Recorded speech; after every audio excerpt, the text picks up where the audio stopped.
Twongeye kubasuhuza inshuti zacu za The Source of Blessings cyangwa se ku isoko y'imigisha. Dukomeje kandi kubifuriza umwaka mwiza wa 2021, umwaka wo kwambuka. Dukomeje gushima Imana ikomeje kwambutsa benshi mu nshuti zacu bakomeje kutubwira ngo hari ibyo Imana yabambukije basengeye igihe kirenze umwaka, ariko Imana yo mu ijuru ikaba yarabambukije bakaba barageze ku gisubizo bifuzaga. Namwe turizera neza ko Yesu azabasha kubambutsa mu izina rya Yesu Kristo. Amen. Uyu munsi bene data tugiye kuganira ijambo ry'Imana rivuga ngo umutima ugana ku bugingo. Umutima ugana ku bugingo cyangwa se umutima ufitiye Imana inyota. Umutima ufitiye Imana inyota niwo mutima uzabona Imana, kandi niwo mutima ushobora kuzageza ku bugingo buhoraho. Reka dusome ijambo ry'Imana bene data tudatinze. Ijambo tuza gusanga muri Luka ibice 19 ku murongo wa mbere kugera ku murongo wa 10. Dusome twese mu izina rya Yesu Kristo. Yesu agera i Yeriko arahanyura. Nuko hariho umuntu witwaga Zakayo. Yari umukoresha w'ikoro mukuru kandi yari umutunzi. Ashaka kureba Yesu ngo amenye uko asa, ariko ntiyabibasha kuko abantu bari benshi kandi ari mugufi. Arirukanka ajya imbere, yurira umuvumu ngo amurebe kuko yaragiye kunyuraho. Yesu ahageze arararama aramubwira ati, Zakayo, ururuka vuba kuko uyu munsi nkwiriye kurara iwawe. Yururuka vuba amwakira anezerewe. Abantu bose babibonye barabyivovotera bati, dorere agiye gucumbika ku munyabyaha. Maze Zakayo arahaguruka abwira umwami Yesu ati, dore databuja, umugabane wa kabiri w'ibintu byanjye ndawuha abakene, kandi umuntu wese nambuye ndabimuriha kane. Yesu aramubwira ati, uyu munsi agakiza kaje muri iyi nzu, kuko nawe ari umwana wa Aburahamu, kandi umwana w'umuntu yazanywe no gushaka no gukiza icyari cyazimiye. Amen. Haleluya. Bene data tugiye kuganira ku ijambo ry'Imana, umutima ufitiye Imana inyota. Haleluya. Tuganire kuri Zakayo. Zakayo, iyo tuvuze Zakayo abantu benshi bumva umuntu mugufi, bumva umuntu mugufi niryo jambo rikunze kuzamo, ariko uyu munsi nashatse kugira ngo tuganire kuri Zakayo, tuganire ku mutima wa Zakayo. Umutima Zakayo yarafite umunsi ajya kubona Yesu Kristo. Umutima yarafite ni umutima wari wuzuyemo inyota yo kubona Yesu Kristo. Zakayo bavuze ko yari umukoresha w'ikoro, ngo kandi yari umutunzi cyane, ariko umunsi umwe ngo yarabyutse muri we yumva ko akwiriye kwibonera n'amaso yiwe Yesu Kristo. Aravuga ngo uko byagenda kose ndagomba kubona Yesu Kristo, atitaye ku byamubuzaga kuba yabona Yesu Kristo. Icyambere yari mugufi, icya kabiri hari abantu benshi bari bamuri imbere barebare bamusumba batatuma abasha kubona Yesu Kristo bimworoheye, ariko aravuga ngo uko byagenda kose ngomba kubona Yesu Kristo. Afata icyubahiro yari afite, afata ubutunzi, ukuntu yari azwi ko ari umutunzi, ari umuherwe, abishyira hasi, abitesha agaciro, kubera ko hari agaciro gakomeye yari abonye mu kumenya Yesu Kristo. Hari agaciro gakomeye yari abonye mu kuza kubona Yesu Kristo. Uyu ni umunsi wari umunsi wo gusubizwa kwiwe, kuko umutima wari ufite inyota yo kubona Yesu Kristo. Haleluya.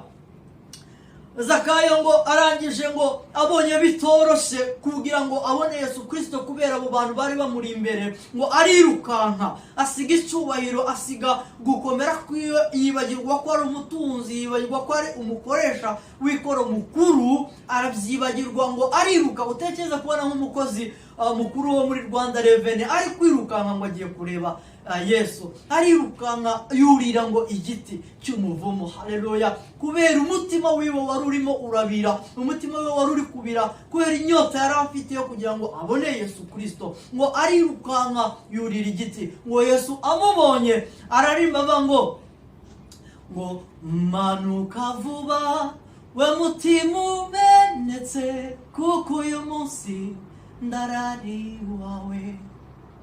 Haleluya. Uyu ni umunsi Zakayo yari agiye kwakira umuntu ukomeye ari we Yesu Kristo. Yesu arambwira ngo umanuke vuba, uyu munsi ni wowe muri misiyo zanzanye. Uyu munsi naje kugira ngo nze kurara iwawe, ndaje kurara iwawe ngo umanuka vuba. Uwo mutima ubabariye, uwo mutima ubabaye, uyu munsi ndaza kurara iwawe. Haleluya. Ngo Yesu Kristo ngo ahita ajyana na Zakayo. Zakayo ngo amwakira ngo anezerewe cyane. Haleluya. Yarageze ku gisubizo cye, cya kindi inyota yarafite, yarageze ku muntu ushobora kumuha amazi ashobora kumara inyota. Yesu Kristo aravuga ngo mwebwe bafite inyota mwese muze munsange, ngo amazi nzabaha ngo azatuma mushira inyota burundu. Haleluya.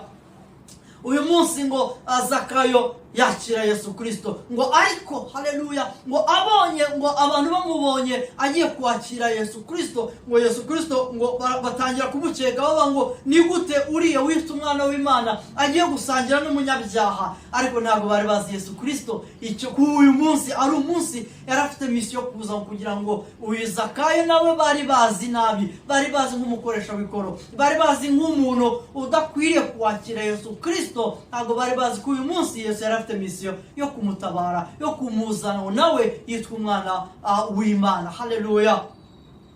Ngo uyu munsi Yesu ageze iwiwe, ngo Zakayo ntabwo yigeze yita ku magambo abantu barimo baravuga bati uyu mukoresha w'ikoro, uyu nguyu ujya wiba abantu, uyu nguyu ujya uhuguza abantu.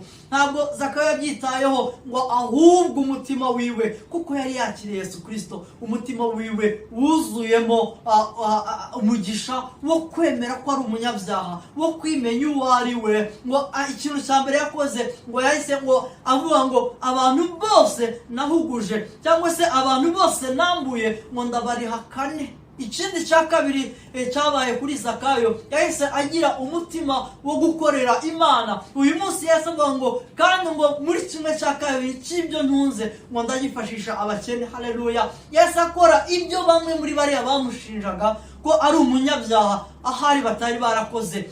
Zakayo kubera ko yari yakiriye Yesu Kristo. Iyo umuntu yakiriye Yesu Kristo arahinduka, iwe wa kera ahinduka mushyashya. Ijambo ry'Imana rivuga ngo iyo twakiriye Yesu Kristo ngo tuba twahindutse ngo icyaremwe gisha, ngo ibya kera byose ngo biba bishize. Haleluya. Uyu munsi ngo Zakayo arahinduka, ngo Yesu yumvishije ibyo akoze. Icya mbere yari yemeye ko ari umunyabyaha, yari yemeye ko yambuye abantu, ngo aravuga ngo kuko nemeye, umutima wanjye urihannye, ndariha ba bandi nambuye ngo kane, inshuro enye. Haleluya.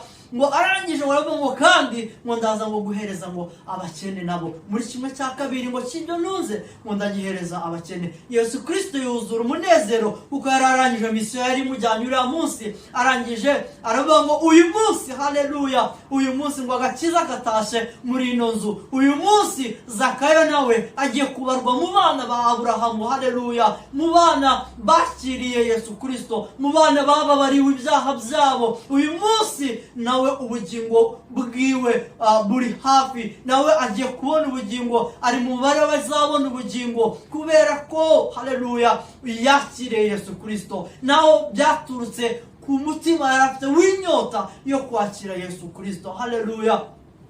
Yesu Kristo yahise asobanura abantu, arabwira ngo nta kindi cyanzanye muri ino nzu, ni ukugira ngo nze kureba intama yazimiye. Ngo nicyo cyazanye umwana w'umuntu, ni ukugira ngo aze kureba ngo intama yazimiye. Muri izo ntama Zakayo yari arimo, natwe turimo, n'abandi benshi bakiri intama zazimiye barimo. Kuko Yesu Kristo kugeza uno munsi aracyarimo arashaka intama zazimiye. Yesu Kristo aragushaka mwene data, nubwo yasubiye mu ijoro atakiri hano ku isi, ariko ku manywa nijoro arifuza kuzana intama yazimiye. Aca mu nzira nyinshi kugira ngo ahamagare intama yiwe yazimiye. Rero icyo ashaka uyu munsi, arakeneye kugira umutima wuzuyemo inyota yo kugira ngo ubashe kubona Yesu Kristo. Dusome ijambo ry'Imana tubona muri Matayo ibice 6 ku murongo wa 31 no ku murongo wa 33. Ijambo ry'Imana ku murongo wa 31 ibice 6, ijambo ry'Imana bavuga ngo nimukiganye muvuga ngo ese muzarya iki, muzanywa iki, ngo cyangwa muzambara iki. Ku murongo wa 33 ijambo ry'Imana bavuga ngo ahubwo mubanze mushake ubwami bw'Imana no gukiranuka kwayo, nibwo ibyo byose muzabyongererwa. Bene data, muri iki gihe abantu benshi ntabwo bafite inyota yo gushaka Yesu Kristo, ahubwo bafite inyota yo gushaka ubutunzi, yo gushaka icyubahiro, yo gushaka gukomera, yo gushaka kumenyekana ku isi hose, yo gushaka ibindi bitari ijambo ry'Imana byinshi bigiye bitandukanye. Ariko ijambo ry'Imana ratubwiye ngo mushaka ubwami bw'Imana ngo no gukiranuka kwayo. Ibyo nibyo bya mbere dukwiye gushaka. Ariko muri iyi minsi ibyo nibyo twagize ibya nyuma. Twabanje ngo mubanze mushaka ibibatunga, ngo ibindi muzabyongererwa. Ibyo by'ubwami bw'Imana no gukiranuka kwayo ngo ibyo muzabyongererwa. Niko muri iki gihe abantu benshi imitima yabo imaze kugira. Ariko icyo si Imana ishaka. Icyo Imana ishaka, yashaka ko dusubiza ibintu ku murongo, twongere tubanze gushaka ubwami bw'Imana, tugire umutima ushaka ubwami bw'Imana, ushaka gukiranuka kw'Imana, ngo ibindi byose, ibyo bindi byose Yesu Kristo Imana Data izagenda ibitwongera. Haleluya. Matayo ibice 5 ku murongo wa 6 Imana yagaragaje abahiriwe abaribo. Yesu Kristo igihe yavuze ngo hahirwa abafite inzara n'inyota ngo byo gukiranuka, ngo kuko abo ngabo aribo bazahazwa. Haleluya. Abo ngabo nibo bahiriwe. Mwene data, nimba muri wowe ufite inyota yo gushaka Imana, nimba muri wowe ufite inyota yo kugeza kuri Yesu Kristo, cyangwa se igusatiriza kuguhorana n'Imana, ufite umugisha. Hari imigisha myinshi uzabona, kandi hari byinshi uzongererwa. Ibindi byose twese twifuza, Imana n'umubyeyi wacu izi byo dukeneye ku manywa na nijoro, izabiduheza ku bw'ubuntu bwayo. Ariko icyo ishaka ko dushaka mbere na mbere, irashaka ko tugira umutima ufite inyota yo gushaka Imana. Uwo mutima niwo mutima uzatugeza ku bugingo buhoraho, kuko ntabwo uzakorera Imana udafite inyota yo gukorera Imana. Nugira inyota uzakorera Imana, kandi iyo nyota izatuma ukomeza kuguma mu murongo ukugeza mu bugingo buhoraho. Rero mwene data, ijambo ry'Imana ravuga mu Migani ibice 8 ku murongo wa 17 bavuga ngo nkunda abankunda, kandi abashakana umwete bazambona. Nimba ufite inyota yo gushaka Yesu Kristo, ndahamya ndashidikanya ko Yesu Kristo azakwiyereka. Tera intambwe imwe, izindi 99 uzimurekere. Yesu Kristo azagukomeza. Yesu Kristo azahaza ukwifuza kwawe, kandi azaza abane nawe. Haleluya. Rero bwene data, ndakwifuriza kugira ngo ukomeze kugira umutima wuzuye inyota yo gushaka Yesu Kristo, mu izina rya Yesu Kristo. Imana ikomeze kuduhana umugisha. Wowe utarakora subscribe kuri the source of blessings, ndakwinjiza kugira ngo ukore subscribe. Kandi nawe mwene data, ujye uduhereza comment, ugenda uduhereza ibitekerezo. Imana mu ijuru ikomeze kuguha. Rero hano ni ku isoko y'imigisha. Nifurije umuntu uwo ari wese uzakurikirana ino video kugira ngo azabone umugisha w'Imana, mu izina rya Yesu Kristo. Amen.